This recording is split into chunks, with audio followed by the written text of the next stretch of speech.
Okay, in this video I'm going to be showing you how to replace the screen on a Samsung NP305V5A-A0CUS, which is right here.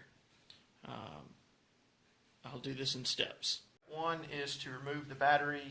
You squeeze the tabs here and pull the battery out. The second step is to remove the black bezel. As you can see, I've already done that. I've already got the screen removed.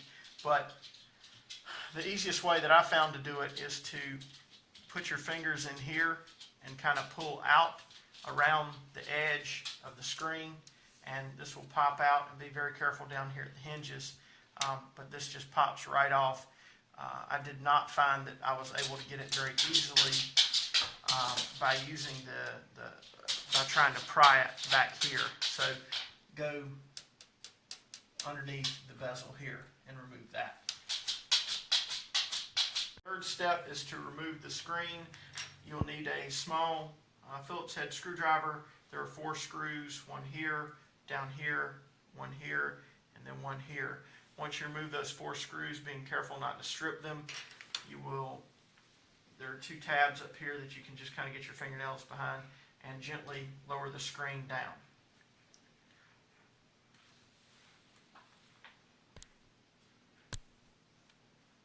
At the base of the screen, when you pull it off, you've got to be very careful not to pull the base away. Just kind of fold the screen down. There's a piece of tape here, and you pull this tape up, and this connector plugs into the base of the screen right here.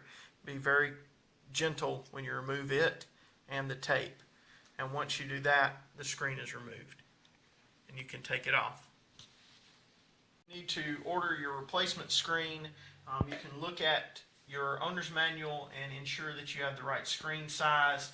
This particular screen is 15.6 inches and the resolution is 1366 by 768. This is the new screen, and you can see that the model numbers, the LTN 156AT19-001, are the same. So I ordered the correct screen. This is my new screen from screencountry.com. It was very easy placing the order, shipped out very quickly. I'm going to remove it from the protective plastic and set that aside. And you're going to put, it's got a screen protector on it. You're going to leave that on for right now and set it down on your keyboard. And you'll want to remove these pieces of tape to unsecure the film protection on the front, so that when you're done, the film will not be trapped behind the screen. You'll very gently connect this connector into the socket here, being very careful, and then put your tape back down to secure the connection. Next, you will fold the screen up.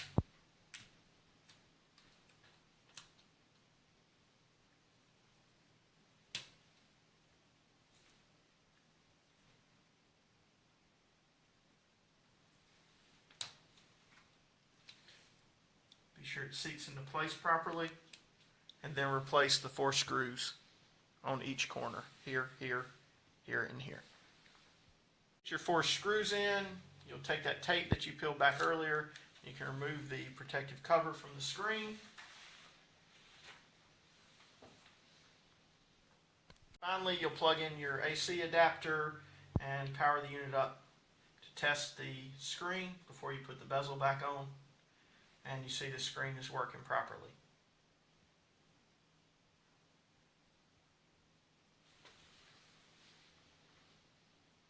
Put your bezel in place and snap around the screen to get it to seat.